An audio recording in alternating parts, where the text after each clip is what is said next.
thought the guys had really good juice today. It was cooler outside. Thought we were going to get some rain, but it didn't end up happening, and they had extra pep in their step. Thought they were really good, and they were good yesterday too. So cooler weather, I think, helps things go faster, and they're excited about this game. So we got pretty good practice, and we got a lot of things done. We still got a lot of things to work on this week. We got a lot of game plan stuff to put in tomorrow, but guys are in good spirits and they're practicing hard, so that's good.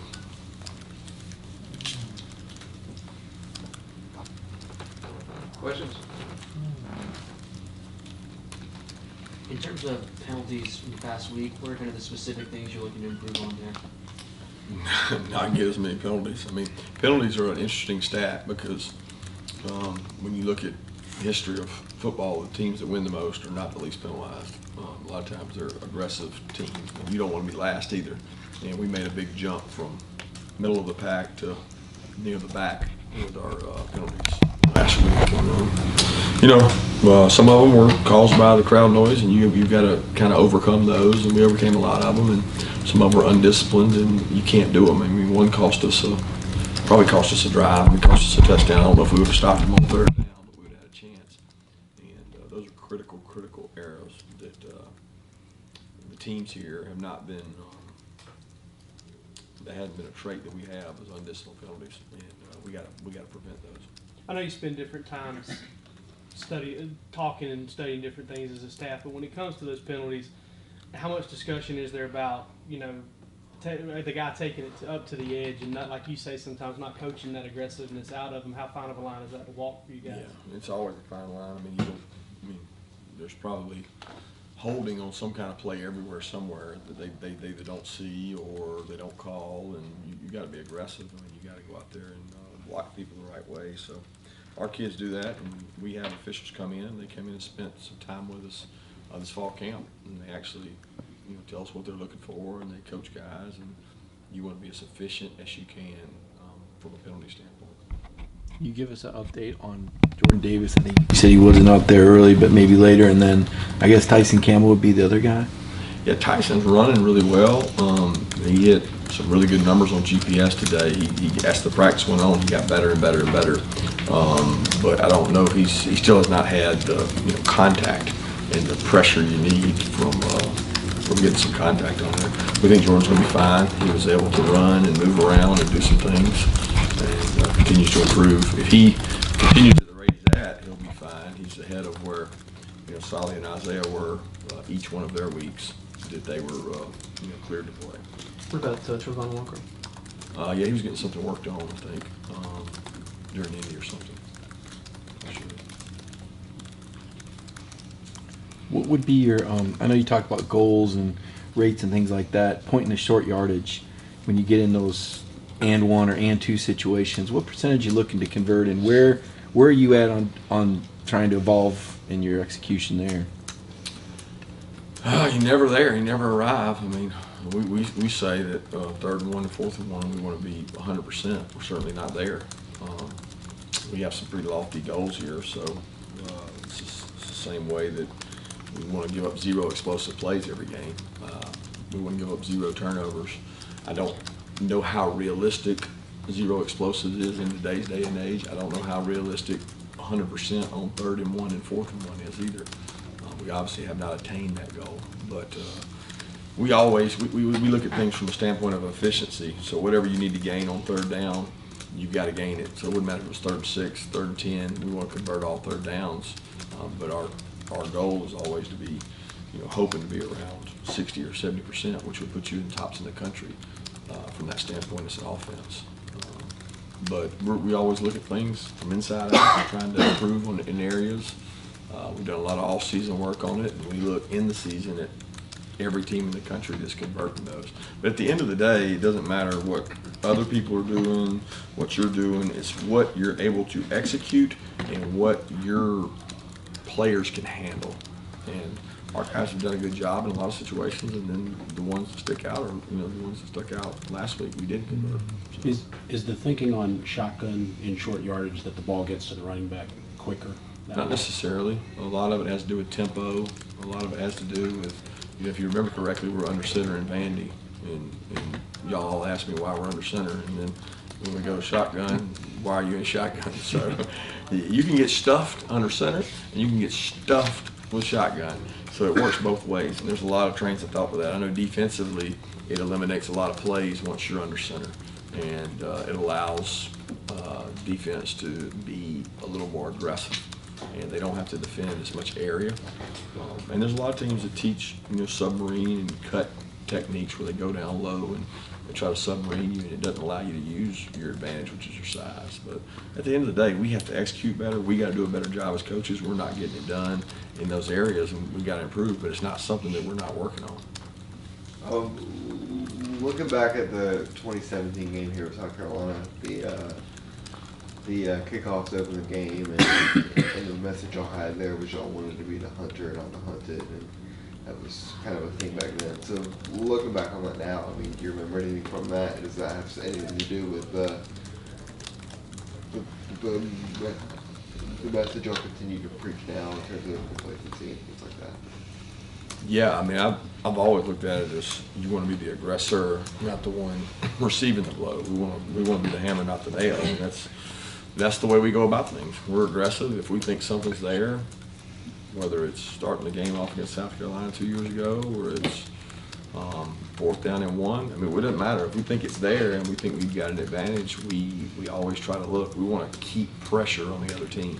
And you keep pressure on the other team by looking for strengths of yours or weaknesses of theirs that you think that you can take advantage of. But we're always trying to be the hunter and not the hunted.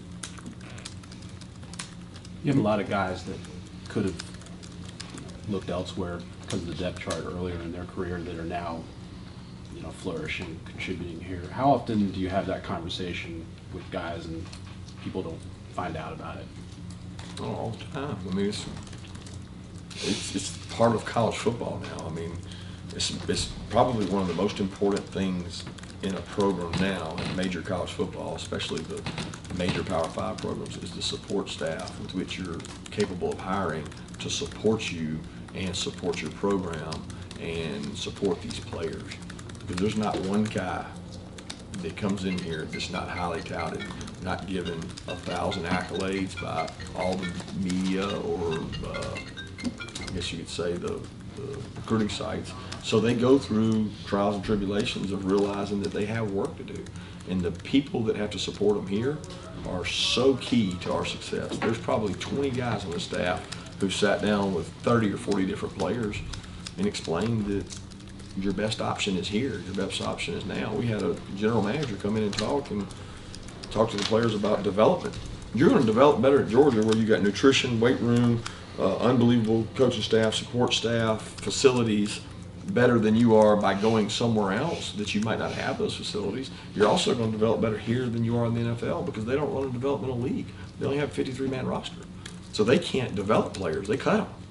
There's no like, hey, I'm going to develop you for later. You're going to be better off staying here and working and getting better so that you're a better player when you do go to the NFL, because the whole key is that you make it. And we sell the players on that they're going to develop. We practice every kid out there. Our threes took reps today to get better. So we're always looking at, okay, what's best for every player on our roster, and then also what's best for our team. And we're trying to manage those two things. Tyrique Stevenson was a guy that got a lot of praise, and he was a 5-star like Tyson Campbell. I know they're two different players there, but we haven't seen a lot of Stevenson yet in the games. How close is he to getting over the hump, and how much is it situational that who he's behind versus what Tyson was competing with a year ago? Well, Tyson's situation was completely different. I mean, we didn't have DJ Daniel here. We had a young Eric Stokes, and Eric was still getting better. And Eric ended up, playing more than Tyson in the end. But it was a different situation. But Tyrique Stevenson's growing up. He's doing a good job. He's working hard. He's starting on a couple special teams. He's makes some really spectacular plays at times, and then others, he's still learning our defense and understanding what he's got to do for leverage. But he's just as talented when he came out of high school as he is now. But sometimes I don't think you guys actually believe there's a curve. There's a learning curve that you have to go through. Kirby, regarding the slow starts, you said yesterday about you need to do a better job preparing them early in the game. Can you elaborate what you mean by that as a staff? Well, I didn't say that we had slow starts. I never said that. I said defensively, maybe we need to start better. Mm-hmm. But if you look back at our starts, What about the last 2 games? yeah, I would say that the offense has started pretty well. You know what I mean? So don't put the broad thing in my mouth that I said the whole team started slow.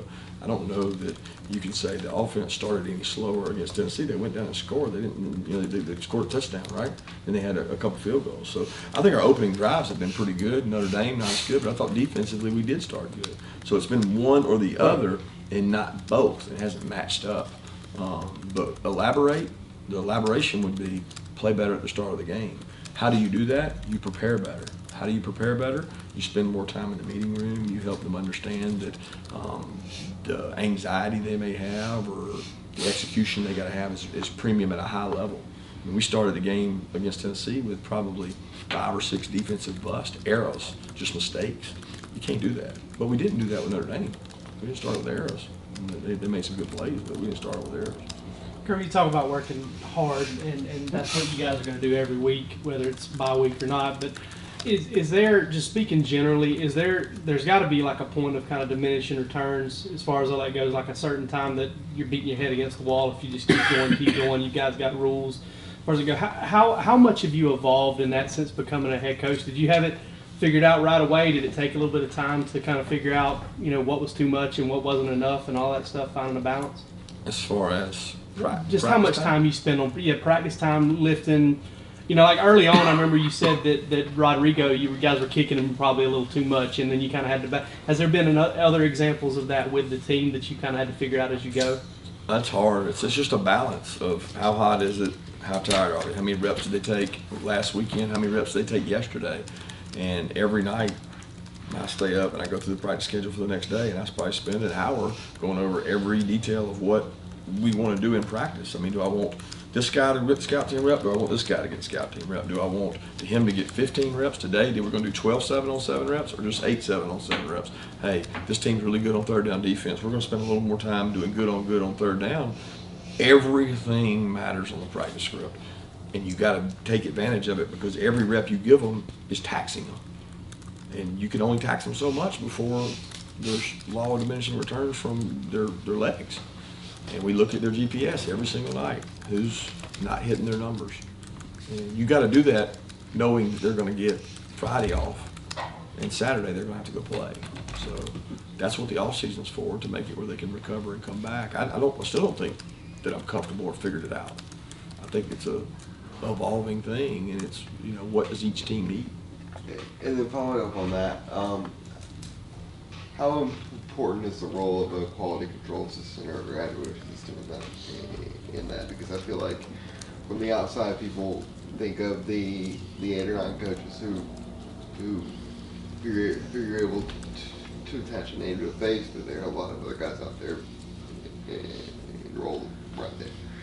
Yeah, they're limited in what they can do on the grass, but they're not limited really with what they can do for us as coaches. So every one of them has an assigned duty. We've got about a 17-page book that tells you everything you got to do each week, and it lets you know what you've got to be preparing for. A lot of them might be breaking down opponents' personnel for the next week. They might be looking at pressures or sacks in the NFL. We try to be on the cutting edge of our players being able to watch innovative things. You know, they want to watch a new play that somebody ran in the NFL. You know, there's just limitless things that those quality control guys can do, and we try to encourage them to do those and help them. And then there's player development guys and personnel guys that spend time with our players, because more important than any scheme we put out there is what frame of mind, what's the mindset of our team, and where are they mentally, and that's really important. 2 more questions? Coach Muschamp was asked today about defending the back shoulder pass. I just wondering, from an offensive side of the thing, what's the key to selling that and being effective with that play? For an offensive perspective, Yeah. I think it's timing, it's trust, it's beating a guy off the line so that he's got to play catch up. You know, the harder the guy has to run to catch up and get with you, the better chance you got to hit the back shoulder. And if you never threaten him vertically, he's probably not going to be real afraid of the back shoulder.